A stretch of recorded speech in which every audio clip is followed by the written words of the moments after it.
test is in 4-part, Part 1, Part 2, Part 3, and Part 4. Now look at Part 1. Part 1. You will hear a man called Tim and a woman called Laura discussing preparations for their holiday.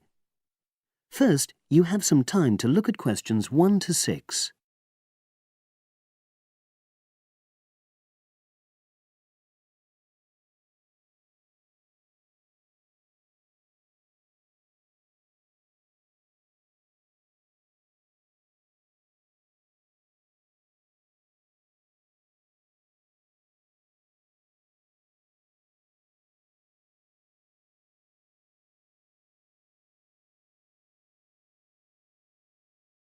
Now we shall begin. You should answer the questions as you listen, because you will not hear the recording a second time. Listen carefully and answer questions 1 to 6. Our plane tickets arrived this morning. It reminded me how much there is to do before we go. Let's write everything down, shall we, so we don't forget anything? Yes. And last time we went away, we almost forgot to collect our currency from the bank. So let's start with that. Good thinking. And wasn't there an appointment you said you'd got to cancel? Yes, the hairdresser. Thanks for reminding me. Can you write that down too? The shop will be closed now, but I'll do it first thing on Monday. OK. Then starting on Tuesday, we've got to take the tablets we got from the pharmacy. We really mustn't forget to do that. We're not protected against malaria till we've been taking them for at least 7 days. No, so that's really important. And what about shopping? There's still a few things we've got to buy the next time we're in town.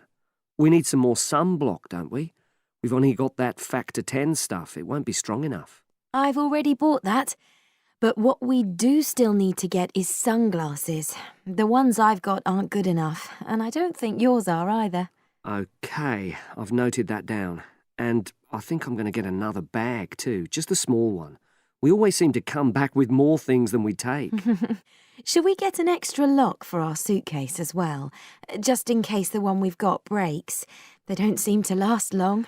Yes, they are a bit flimsy. OK, right. Oh yes, and we need an adapter for our electrical things, your hairdryer and my shaver. The plugs on them are bound to be the wrong type. We could get one at the airport. They always have them there. Well, I'd rather get it beforehand, so I'm writing it down. And then I think that's it, isn't it? I think so, as far as shopping's concerned. But we also need to order a taxi to take us to the airport. We should do that well in advance. My sister left it too late and she had to take the train with that huge suitcase of hers. I know, she really struggled with it. Before you hear the rest of the conversation, you have some time to look at questions 7 to 10.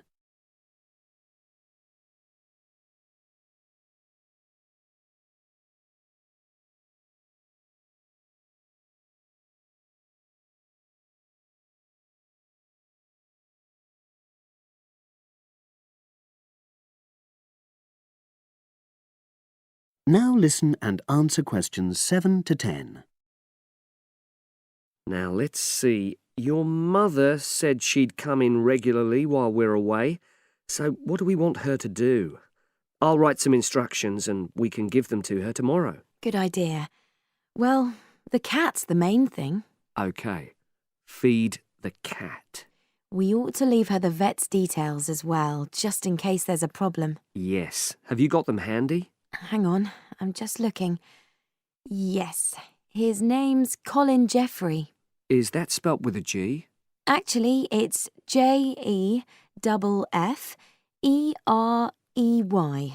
Quite an unusual spelling, isn't it? And his number?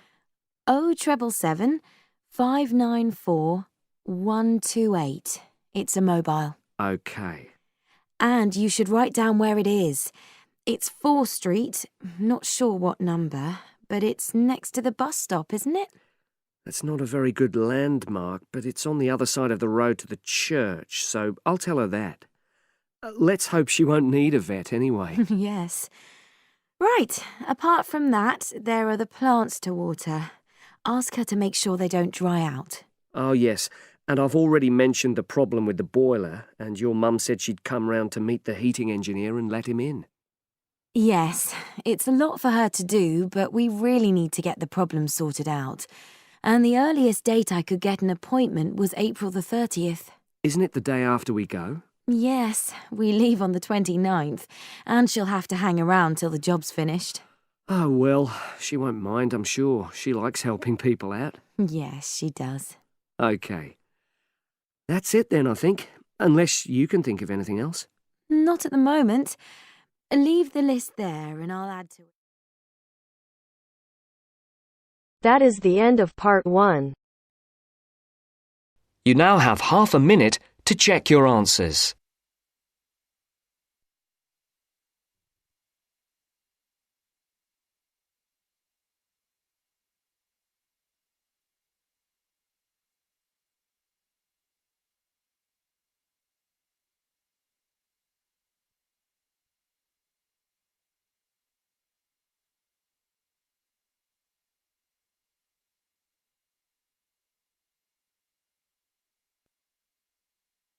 Now turns to part 2.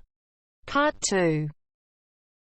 You will hear some information about a medical museum in London called the Hunterian Museum, which is part of the Royal College of Surgeons. First, you have some time to look at questions 11 to 15.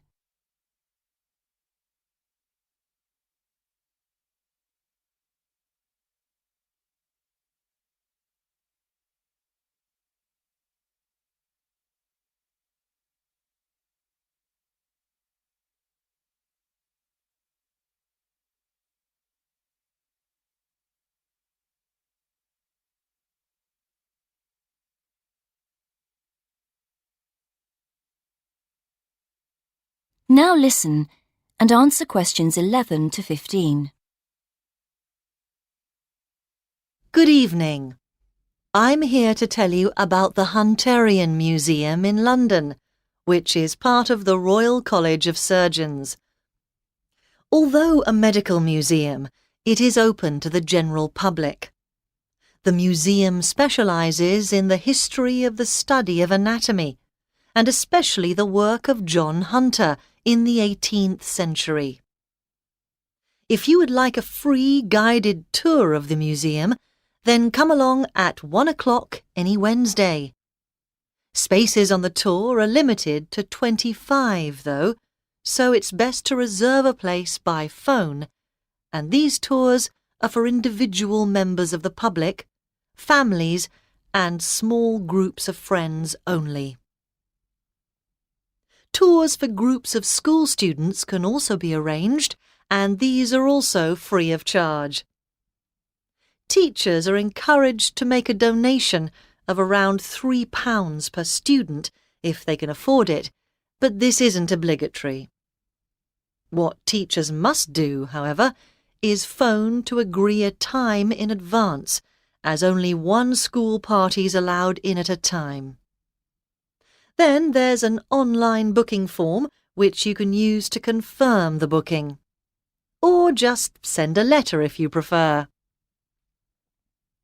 For older students and adult groups, we provide more specialised tours, and these cost £100 for a short tour of 30 minutes, or if you want a slightly longer one, it's £130 for 45 minutes. There is a student discount, however, so college groups would pay £75 for the shorter tour, for example. In terms of facilities available at the museum, teachers and others should bear in mind that space is very limited. As we're in the centre of London, with many cafes and restaurants nearby, refreshments aren't sold on site, though there is a small shop selling souvenirs. Most of the things on show in the museum are preserved animal specimens in glass cases, so there are no interactive displays aimed at small children. And our tours are only in English, although there is printed material available in other major languages on request. There's also a lecture room, which groups can book for an extra charge, and this is equipped with PowerPoint projector and microscopes.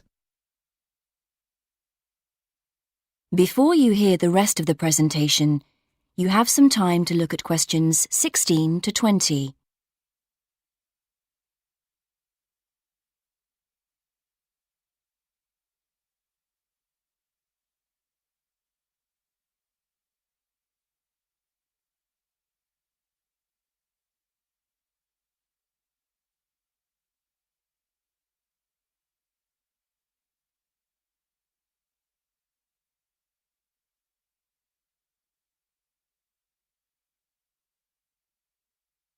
Now listen and answer questions 16 to 20. Next, a bit about the history of the museum and the preserved animal and plant specimens you can see there. The museum's named after John Hunter, who was a pioneer in the study of anatomy. He was among the first to understand that the study of other animals could tell us a lot about how the human body works. John Hunter was born in 1728 and came to London to work as an assistant in an anatomy school in 1748. Here John did his training in the study of human anatomy. It was after 1760, however, that he turned his attention to animals. That's when he became a surgeon in the army, spending 3 years in France and Portugal, where he started collecting and preserving animal specimens such as lizards. On his return to London in 1763, Hunter set up in private practice and started to build up his collection of specimens. When he moved to a big house in Leicester Square in 1783, Hunter started to take in resident students and gave the name Teaching Museum to his collection. By the time of his death in 1793, Hunter had collected specimens from all over the world, including the first kangaroo to be seen outside Australia. He had 14,000 different exhibits, with 500 species of plants and animals represented. And many of these specimens can still be seen in the museum today, because in 1799 the collection was purchased by the government, who presented it to the Royal College of Surgeons. And they've been looking after it ever since, which is why the Hunterian Museum is located in their building in London to this day. That is the end of part 2. You now have half a minute to check your answers.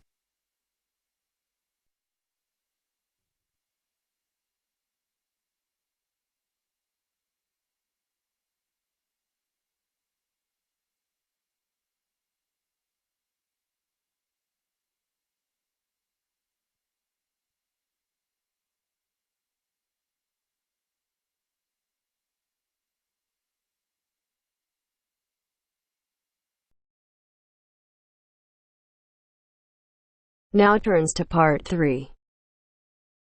Part 2.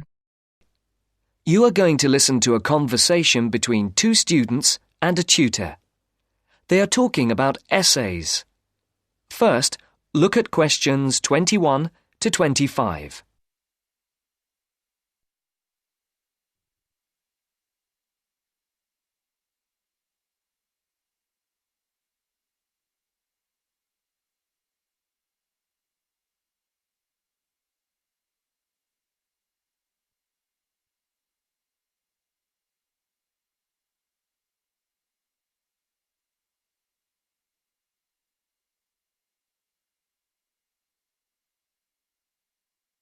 As you listen, answer the questions.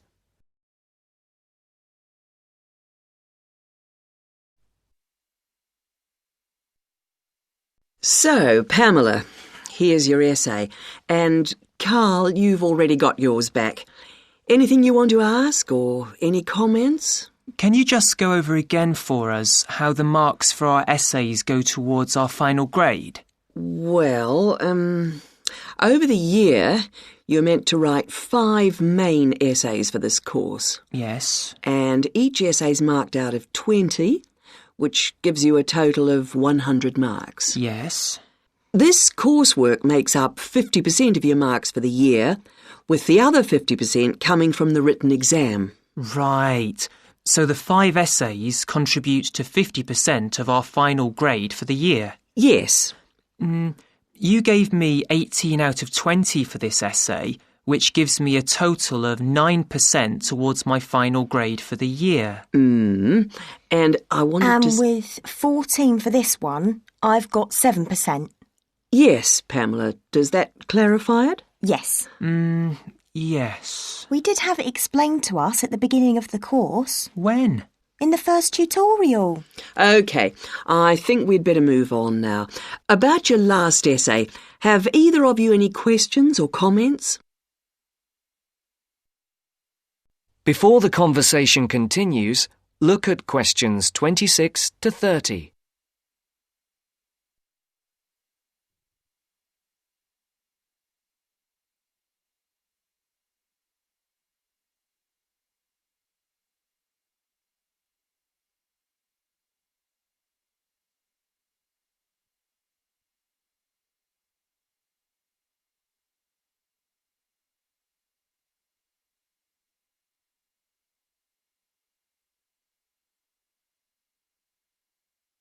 As you listen to the next part of the talk, complete the table.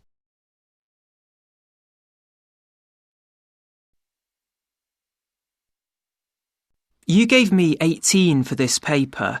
What was the big difference between this piece and the previous one? I actually thought the first one was better.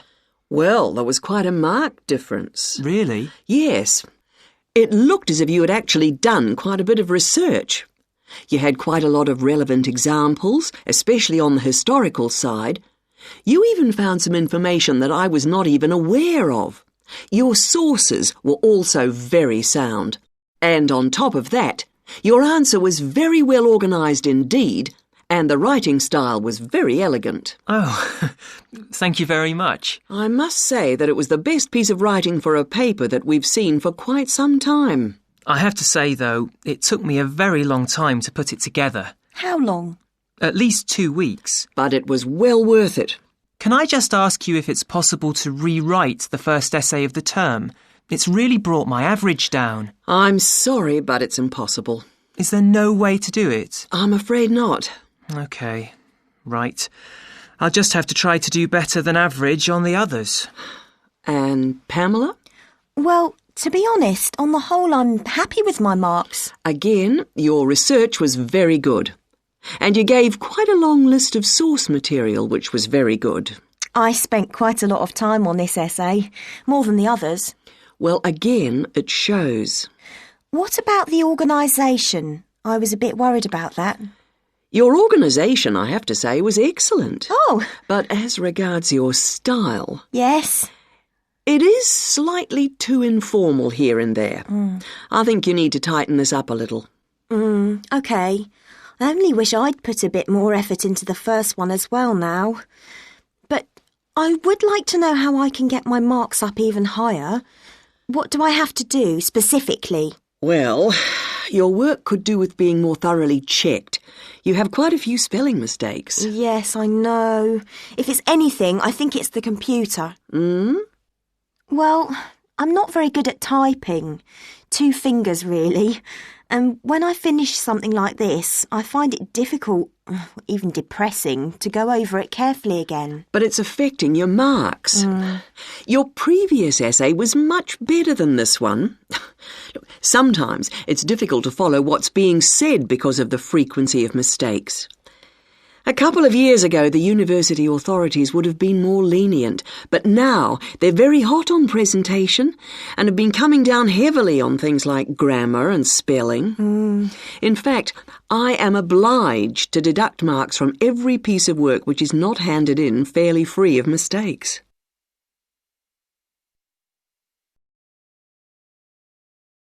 That is the end of part 3. You now have half a minute to check your answers.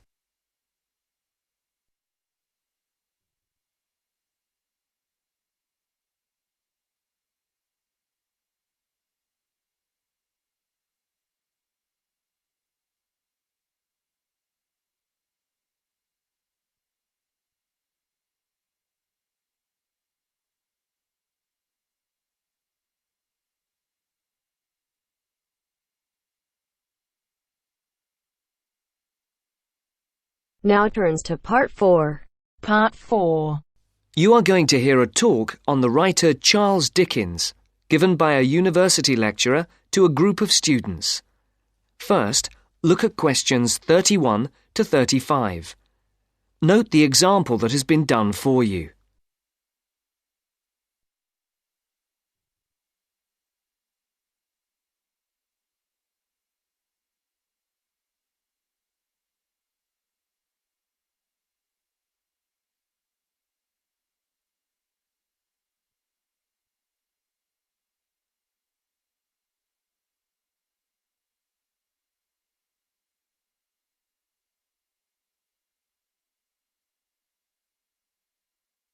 As you listen to the first part of the talk, tick the appropriate box for questions 31 to 35.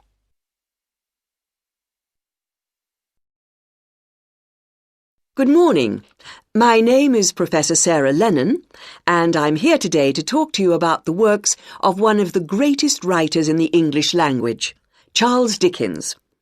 He wrote many books, and if we bear in mind that there are over 2,000 characters in his stories, we can get an idea of the complexity of his work. I've selected one novel from your reading list that I would like to talk about to illustrate his genius, namely Dombey and Son. But before we look at this work in earnest, I thought it might be a good idea to have a quick look at his life, and also at a few of the major events that happened during his lifetime, so that we can try to put his writing into perspective. Dickens was born on the 7th of February 1812, at the time when his father was working in Portsmouth Dockyard. His father was transferred to London in 1814. To help give us a picture of the time Dickens was born into, it's worth noting that in 1814, when Dickens was 2, the first efficient steam locomotive was constructed in Newcastle upon Tyne. Then, in 1817, the year that Queen Victoria was born and Waterloo Bridge in London was opened, the Dickens family moved away from London. And to give Dickens' life a literary perspective, in the following year, works by other famous English writers were published: Jane Austen's Northanger Abbey and Persuasion, Mary Shelley's Frankenstein, and Scott's The Heart of Midlothian. When Dickens was almost 10, his family circumstances changed, and in 1822 the family moved back to London. In 1824, John Dickens was arrested for debt and imprisoned in the Marshalsea, near London Bridge, in London. This event had a profound effect on Dickens' writing. From 1827, Charles Dickens had various jobs as solicitor's clerk, freelance reporter, and newspaper reporter. Before the speaker continues the talk, look at questions 36 to 40.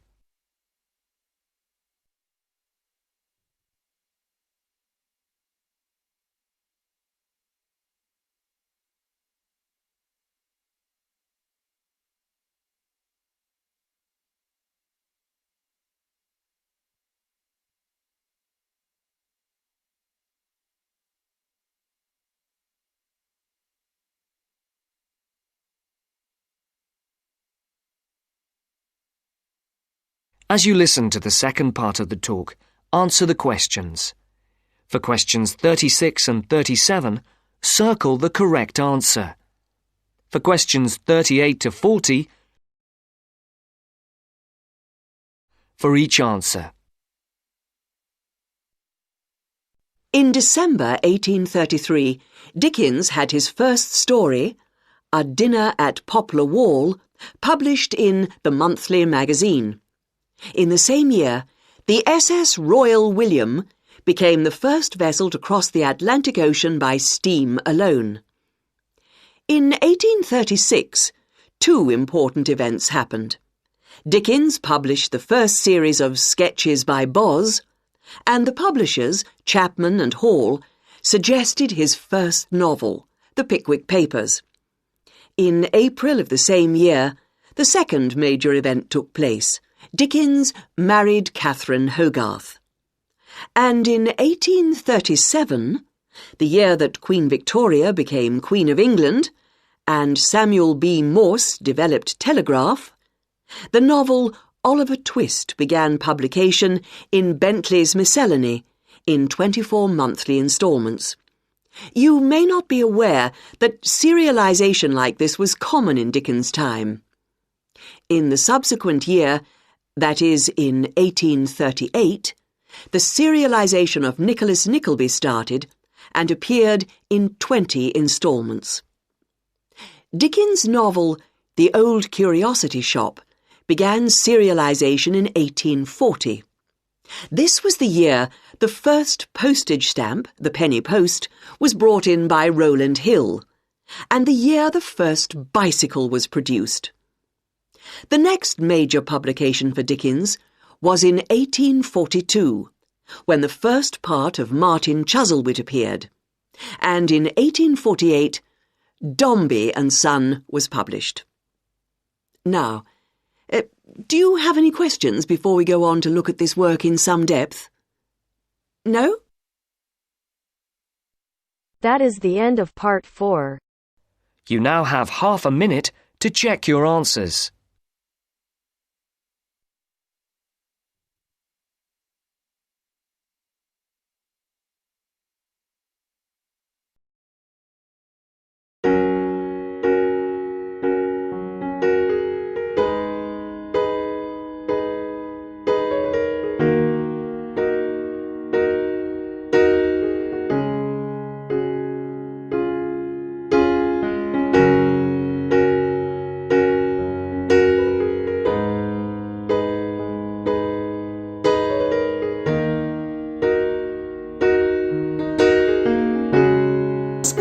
So without wasting any time, let's start the video. So our question for today is, some people say that playing computer games is bad for children, whereas others say that it has positive effects on the way children develop. So we have to discuss both the views and we have to give our opinion as well in the question. So what I was saying, some people are saying that playing computer games is good, while others are saying these games have a positive effect on the development of a child. So let's have a look how we will answer this question. So firstly, we will write the introduction. So we can write a general statement for the introduction.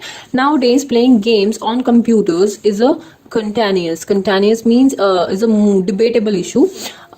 It's CONTENIOUS, contentious issue. Many people believe that computer games are not good, bad. Instead of writing bad, we can write are not good for children, while others endorses, means others believe, other opine the view that these games plays a pivotal important role in the growth of the children. Means these games plays an important role in the development of a child. I firmly opine, means I believe that these games are helpful in the development of a child, but should be played with the self-discipline. So we should play these games, but with a control over it. So the upcoming paragraphs will put forth both the views, means in the upcoming paragraphs we will be discussing both the views and my opinion as well, because the question says discuss both the views and give your opinion. Now in body paragraph 1, what we will do, we will write the benefits of playing these games, and in the body paragraph 2, what we will write the disadvantages or demerits of playing these computer games. So in conclusion, we will write the conclusion and we will give our opinion. So this is body paragraph 1. Some people advocate that, means they believe, or we can say that they are in favor of playing these games. So they advocate that computer games are beneficial for the development of children because of its numerous benefits. They are beneficial because it has a lot of benefits for the children. Firstly, it will not only enhance their concentration level, means it will not only improve their concentration level, but also improves their problem solving and logical skills as well. So it not only help them to concentrate, but it also help them to improve their problem solving and logical skills. For instance, there are enormous, means a lot of games available, such as brain teaser, logical fun, and many more, which helps in improving the attentiveness as well as strengthening the brain. That means these games not only make us attentive, concentrated, but also strengthen our brain, because while playing these brain teasers, our brain works. So it also increase the our memory, sharpen our brain, so strengthening the brain. Secondly, computer games are favorable in education, means favorable means beneficial in education as well. So what happened, it makes learning fun and long lasting. See, if we are learning something theoretically, like in this way, and if we are learning something while playing a game, so it is long lasting than learning theoretically. And it is in a survey, it was found that the students who learn by playing games remember the content for a longer period of time than others. Means those who are learning something by games, so their memory is sharp, they remember the content, means they remember whatever they have learned for a long time of period than others. Now on the flip side, means on the other side, we will write that on the flip side, people contradict the fact and believe that computer games have bad impacts on children. Means they contradict the above facts, but we are showing what we are saying, and they believe that computer games have bad impacts on the children. The major drawback of playing computer games is health issues. So the major setback or the major disadvantage is the health issue. So we all know that while playing games, we have the issue of eyesight. Our eyesight weakens, and we started living a sedentary lifestyle, and due to this, the people are getting obese, the students are getting obese. And let's have a look how we will write this. The major drawback of playing computer games is health issues. These games affects the eyesight of the children, and due to this, they start living a sedentary lifestyle, which plays a major role in obesity. So sedentary lifestyle, we all know that it plays a major role in the obesity, means increase in weight. Now, to illustrate, in a research, it was found that more than 40% of children have weaker eyesight and are obese because of the habit of playing computers. So, playing games on computers. So, this is also a research, an example we have given. Moreover, these games are addicting also. See, we know that all are becoming addict of playing these games. I remember when I used to play Candy Crush, I also got addicted to that game. So these games are also addicting. Children might confuse between the reality and fantasy. So these games, what they can create a bridge. They can create a wall between the reality and the fantasy, that children may get confused between what the reality is and what the fantasy is. For example, by playing racing games, they might drive fastly on the road as well. So what they are doing, if they are driving faster in the games, they also try to drive fast on the roads as well, which may lead to major accidents. So these are the drawbacks which we have discussed, and lastly we will write the conclusion. Now, to recapitulate means to reiterate, I pen down saying that undoubtedly computer games have some bad effects, but its benefits should not be neglected. Means we know that playing computer games are having bad effects, but its benefits should not be neglected. So it should be played in moderation. So means it should be played in control, because it has a lot of benefits for the children who are for their development. So this was for today. If you like the video, do hit the like button and subscribe to our channel. I'll meet you in the next video. Till then, bye bye and take care.